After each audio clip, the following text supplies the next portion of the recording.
Ito na naman tayo. Trabaho na naman.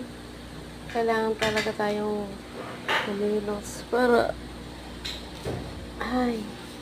hirap ng mahirap.